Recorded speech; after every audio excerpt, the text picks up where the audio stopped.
காதலுக்காக எந்த எல்லைக்கு வேணா போலாம் அப்படின்ற ஒரு பழமொழி இருக்கு. அது மாதிரி வந்து 2 காதலர்கள் ஒரு காதலிக்காக சண்டை போட்ட கதைய தான் இங்க பார்க்க போறோம். 1808ல பார்த்தீங்கன்னு வச்சுக்கோங்களேன், பாரிஸ்ல ஒரு 2 காதலர்கள் ஒரே காதலிய காதலிக்கிறாங்க. ஓகேங்களா? அவங்க வந்து 2 பேருக்குள்ள சண்டை. அந்த காலத்தில பார்த்தீங்கன்னா, சண்டைகள வந்து டுவெல் அப்படின்ற ஒரு முறையில தான் வந்து போட்டி போட்டு முடிவெடுப்பாங்க. அதாவது ஆர்கியூமெண்ட் பேசி முடிவெடுக்க மாட்டாங்க. சண்டையில இறங்கிடுவோம் அப்படின்னு சொல்லி சண்டை போட்டு யார் ஜெயிக்கிறாங்களோ அவங்க தான் வந்து அவங்களோட ஆர்கியூமெண்ட் சிறந்தது அப்படின்னு சொல்லி முடிவெடுப்பாங்க.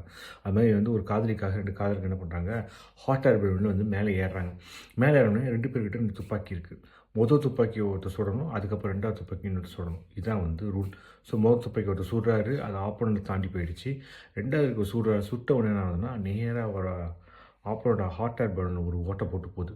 பலூன் ஓட்ட போட்டா என்ன ஆகும்? காத்தெல்லாம் வெளிய வந்து, அவரும் அவர் கூட வந்த நண்பரும் சேர்ந்து நேரா போய் சேரில விழுந்து 2 பேரும் இறந்துடுறாங்க. ஆனா, அந்த காதலி அதுக்கப்புறம் இந்த காதலன கல்யாணம் பண்ணானா இல்லையா கடவுள் தான் வெளிச்சம்.